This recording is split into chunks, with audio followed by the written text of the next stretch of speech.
MTG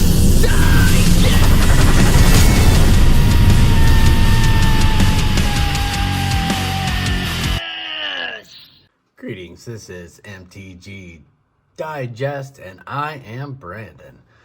Today we have a peace offering.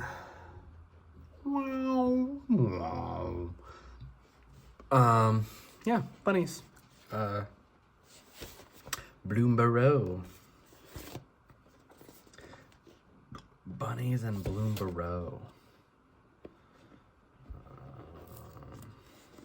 You know, it wants me to use the pull tab, but I just didn't want to. Right there.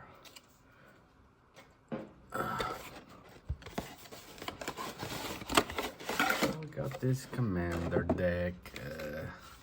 These of Bloomburrow.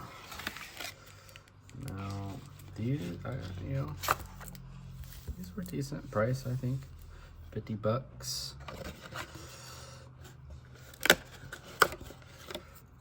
That one, I don't know what that one's supposed to be. Wish they'd say on the back, but yep.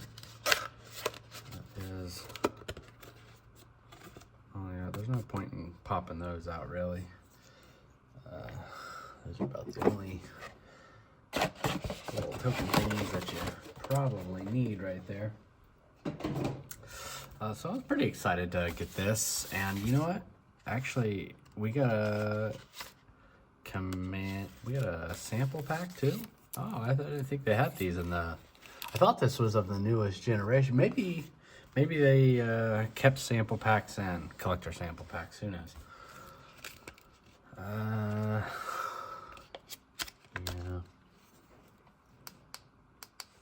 Maybe we just turn that. No. It's better if it's on, I guess. Maybe just away a little bit.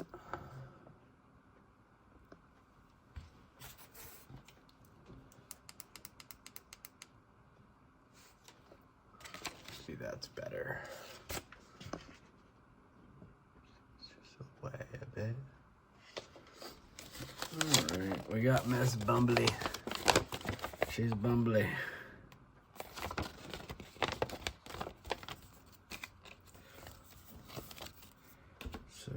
Let's get to opening the actual deck.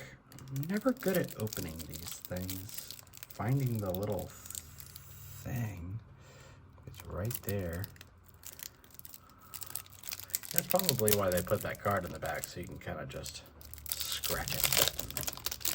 Open this deck good. Good luck. So, this is Ms.bumbleflower. This is like the first full art commander I think I've got so far. That was just straight out of the pre-con. Ooh, what is that? Mr. Foxglove. Mr. Foxglove. Mr. Foxglove. That's pretty cool. What is this color combination called? Oh, it's like Abzan? No. Saltai? No. I don't know. But, so whenever it attacks, draw cards equal to the number of cards defending player hand minus the number of cards in your hand. If you didn't draw any cards this way, you may put a creature from your hand onto the battlefield. So, yeah, that's pretty cool. I don't have any group hug decks, so I kind of thought maybe this would be the first one I would do. Everyone likes Bloomburrow, and kind of thought it would. I just want to buy all the decks, really, and have them all for funsies. Tameo Field Researcher. Now, I think that these are pretty cool. Tameo I think them being like animals and stuff is pretty cool. This is a pretty good one. Pretty good one. So, Tenuous Truce. At the beginning of a enchanted opponent's end step, you and that player each draw a card. When you attack enchanted opponent or planeswalker they control, or when they attack you or a planeswalker you control, sacrifice Tenuous Truce. Oh, so it's a tenuous truce. It really is. Lauren of the Third Path, cool. Steelburr Champion, cool. Tempt with Bunnies, that's cool. Perch Protection. So this is a gift card. Gift an extra turn. You may promise an opponent a gift as you cast a spell. If you do, they take an extra turn after this one. So this is instant. So this gives all kinds of crazy flexibility. So you could do this at the end of someone's turn. They take another one, kill an opponent, or kill themselves because they thought it was going to come back around to them and they needed things to happen. But yeah, you can give somebody an extra turn to help take somebody out and maybe put yourself in a favorable position. But if you don't gift the extra turn, which isn't even apparently the point of the card, create 4 2/2 bird creature tokens with flying. If the gift was bonused, all permanents you control phase out until your end of your turn. Your life total can't change, and you gain protection from everything. So yeah, you know, this is pretty sweet. This is a pretty sweet card. Maybe somebody decks themselves because they didn't think that they were gonna have to take an extra turn. One opponent can spell, but gain a life. So yeah, that's cool. That's an old card. Promise of Loyalty. Each player puts a Val counter on a creature they control and sacrifices the rest. Each of those creatures can attack you or planeswalkers you control for as long as it has a Val counter on it. Yeah, that's not bad. Hoofprints of the Stag. Whenever you draw a card, you may put a hoofprint counter on it. 2 and a white. Remove it and create a 4/4 white elemental creature token with flying. That's not very good. It's too much mana for that. Mangara. Mangara's okay. I'm not big on Mangara, but you know, I don't know. I'm not big on Mangara really. Realm Cloak Giant. That's I didn't need that in there. Sphinx of Enlightenment. Enters, target opponent draws a card and you draw 3. I mean, that's cool. 6 mana for a creature, draw 3, I don't know. Whatever. Forgotten Ancient. I like this. I like this art of the Forgotten Ancient. So that's pretty cool. Bloodroot Apothecary. So 2 and a green, Toxic 2. It's a 3/3. Enters, you and target opponent each create a treasure token. Whenever opponent sacks a non-creature token, that player gets 2 poison counters. Cool. When Communal Brewing enters, any number of target opponents each draw a card, put an ingredient counter on Communal Brewing, then put an ingredient counter on each card drawn this way. When you cast a creature spell, that creature enters with an additional X, 1 with counters on it, or X the number of ingredient counters on Communal Brewing. Oh, that's a lot. Managorger Hydra. Yeah. Cast a spell, put a 1/1 counter on the Hydra. Cool. We like that. Rishkar, Pima Renegade. That's an old card. Rites of Flourishings. Doubles mana for everybody. And they draw an additional card at their beginning. Or whatever, at their upkeep. Tempt with Discovery. Now, I don't typically play this card. It's not really one of the cards that I use a lot, but honestly, it's probably a pretty good card to use because I feel like most of the time you get at least one person that's going to let you use it, and if you're in black, you're getting Urborg and Cabal Coffers. You know, if you're in other colors, you know, you can get Gaia's Cradle or whatever, you know. It's a very flexible card. Field of the Dead. But You know, I'll be excited to play with it because I've actually never cast a Temp with a Discovery, so we'll see how it goes. Colonian Hydra. I sold this for $15. I can't remember, maybe like a year ago. Maybe early in last year I sold this, so it's good to see it come back to me. We'll try to get to play with it this time. I don't think I played with it last time. Fabro Elder. This is a pretty good card. It's basically a Bloom Tender that gets bigger, has vigilance, so it can attack as well. Simic Ascendancy, so it's win con. Whenever you put a 1/1 counter on it, put a counter on Simic Ascendancy. If you have 20 or more at the beginning of your upkeep, you win the game. So that actually, I don't play Simic Ascendancy because I don't really like a lot of like win con type stuff, but it would be cool to see it go off. So I think this deck is going to give me like, this deck is a lot of stuff that I really just don't mess with. So I'm really kind of excited about that because, you know, I need taken out of my shell every now and again. So we got a Darker Waste, good land, Gear Perori. That's an okay card. Not really anything to write home about. Psychosis Crawler. That'll probably get taken out. I don't really typically do overcosted effects. I'll take the Temple of Enlightenment out. I don't do temples. I'll do tap lands for the most part. Seachrome Coast, that's good. Glacial Fortress, that's good. It's so nice. Because, like, dude, precons back in the day did not have check lands in them. Or, like, this is so much value that they would have just never put in there. They were basically putting garbage lands in there forever. And people kept on harping like the Professor and whatnot. And finally we got awesome lands and everything. And you know what, honestly, I love that. I love being able to play a precon and just not feel like I have to struggle to play it. So these are all good. Exotic Orchard's good. Sky Cloud Expanse is good. Canopy Vista is good, even though it's something I could take out, but a lot of the times I feel like Canopy Vista, Prairie Stream, basically the same thing.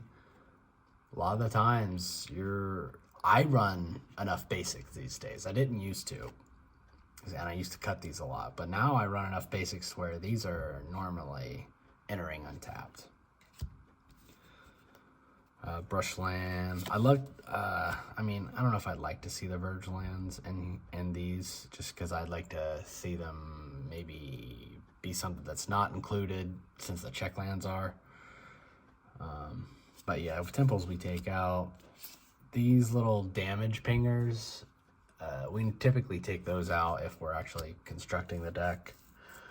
Typically, if it's 3-color, we're trying to run a lot of keywords. You know, prairies, you know, the plains, swamp, mountain, all that. So a lot of the time we take the stuff out, but sometimes we just don't, especially if the deck is very themed. Triskaidekaphile. Not a big Triskaidekaphile player, that's for sure. Chasm Skulker. That's pretty cool. I like the art. I haven't got to play Chasm Skulker a lot, so it'll be cool to play. We got Octomancer. I got this in my Frog deck, my Glarb deck, and it is pretty sweet. Haven't got to give nobody an octopus yet, but I am looking forward to it. We got 20-toed Toad. That's a welcome to Toad for me. Intellectual Offering. Choose an opponent. You and that player each draw 3 cards. Choose an opponent. Untap all non-land permanents you control and all non-land permanents that player controls. That's pretty sweet. Weird, flexible things.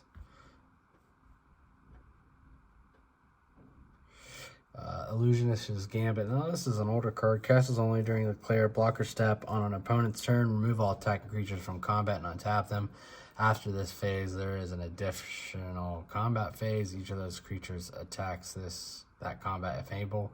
They can't attack you or planeswalkers you control that combat. So a little like, oh, you thought you were gonna take out me? You're just taking out that guy. Haha. Body of Knowledge is an okay card. Not a new card. Perplexing Test. Not a new card. Uriel. Not a great card. If I'm not talking about him, I'm probably cutting him. Fisher's Talent. That's pretty cool. Nice for the set. I don't know if I would keep it in or not. Probably not. I probably do a lot of bunny theme. But then again, I think I may just, keep it kind of the funky, weird, weird vibe that it's got. Selvala, that's cool. This is a good one. Each player reveals top card of library for each non-land card revealed this way. Add a green, and you gain a life. And then each player draws a card. So it's like the other Selvala, just a little different. Quain, let everybody draw. Coveted Jewel, ETBs, and gives you 3 cards, and then you can tap for 3. But if someone hits you, they take it, and they draw 3. So really, this is like something you want to play and not get hit. But if you do get hit, you don't feel like terribly bad, because you kind of feel like, oh, I gave somebody a leg up, This is a pretty cool, generous gift here. The elephant is pretty sweet, and the mouse is pretty cool. That's good art for that. Swords to Plowshare. Now this is good art for Swords to Plowshare, so we like that. Secret Rendezvous, not a card I typically play. I've never casted it, but that's why we're here. That's why we bought the deck, to play something different. Baird, Steward of Argive. Creatures attack you or planeswalkers you control unless their controller pays 1 for each of those creatures. Can't attack you. Okay, gotcha. Offer you can't refuse. Good counterspell. Wizard class.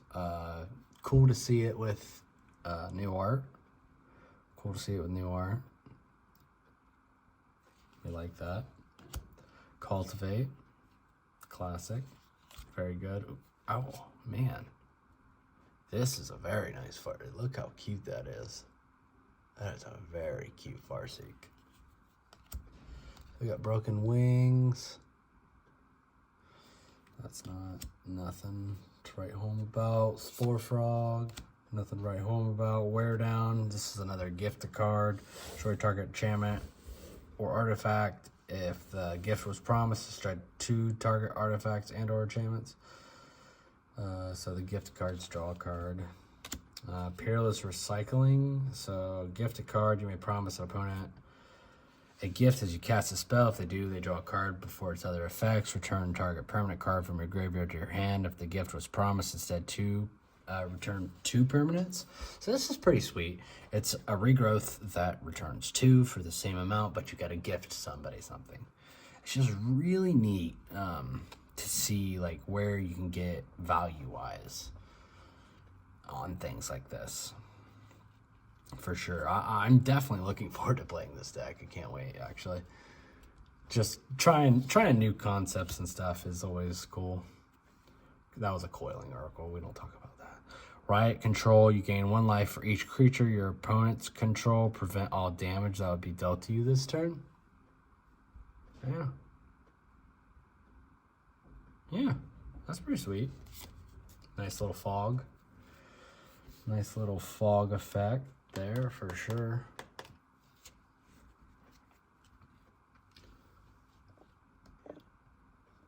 It's just so glary, isn't it? We got Martial Impetus. 2 and a white. Each chain creature is goaded. It gets +1/+1 whenever it attacks each opponent. Each other creature that's attacking one of your opponents gets +1/+1 until end turn. I mean, that's kind of cool. Jolly Gerbils. Whenever you give a gift, draw a card. That's cool. If I were to upgrade this, I might do like a gift theme.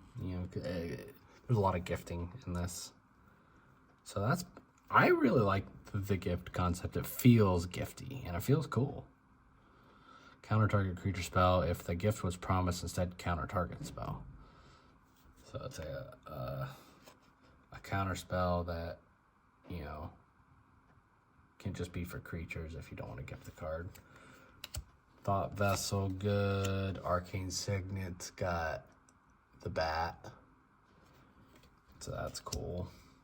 Swiftfoot Booties, Fellwar Stone, pretty Soul Ring. That's really pretty. Yeah.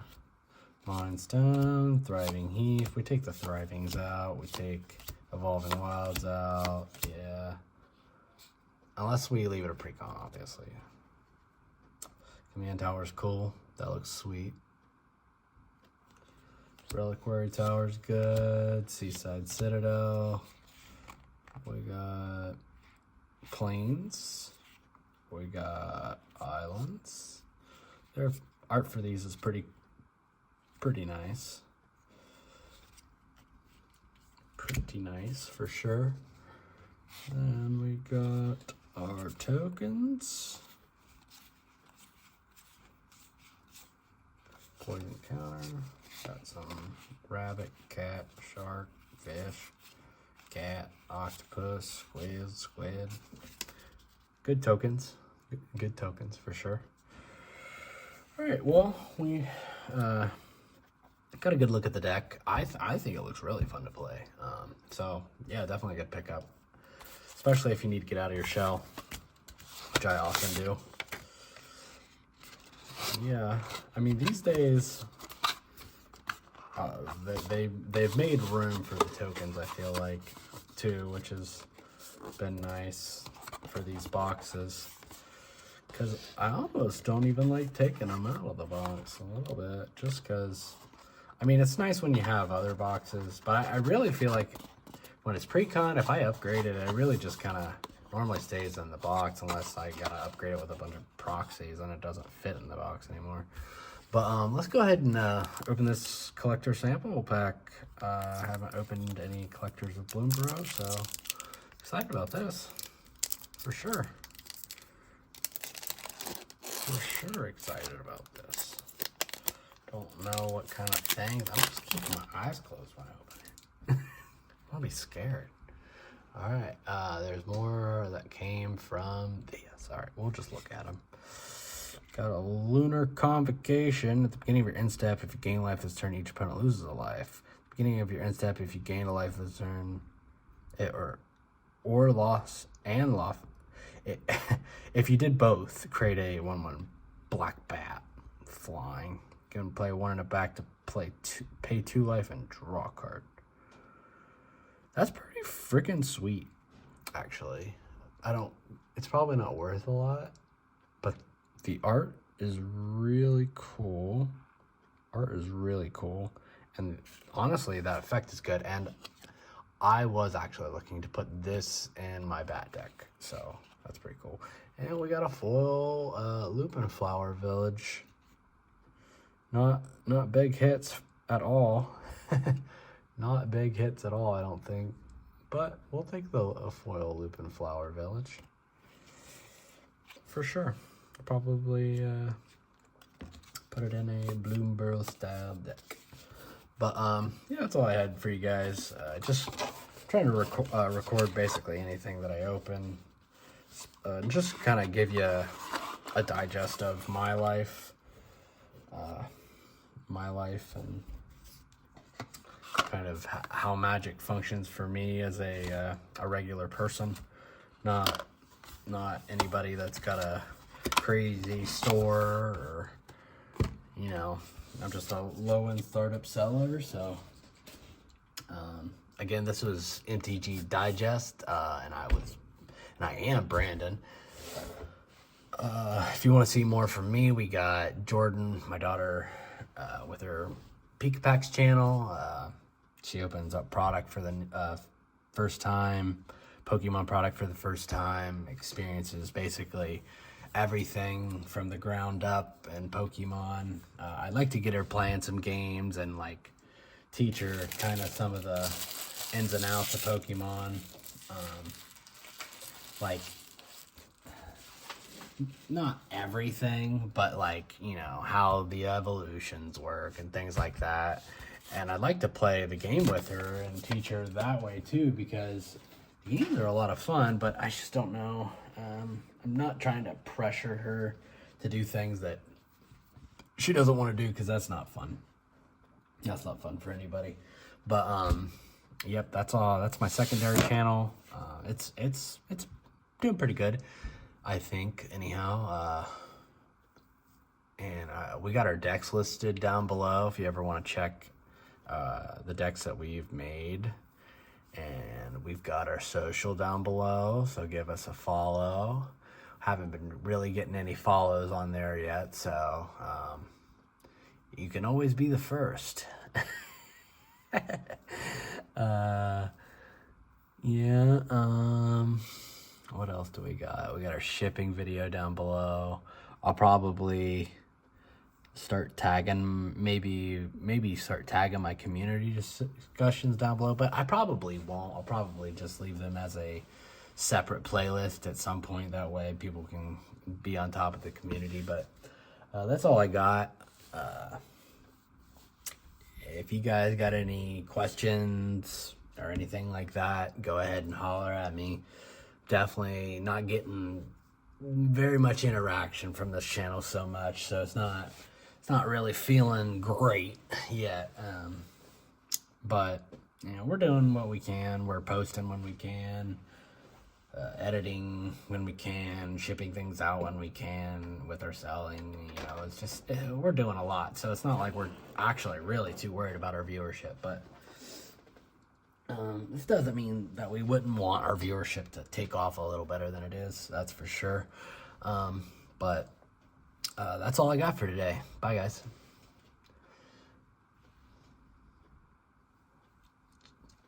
Ciao, arrivederci.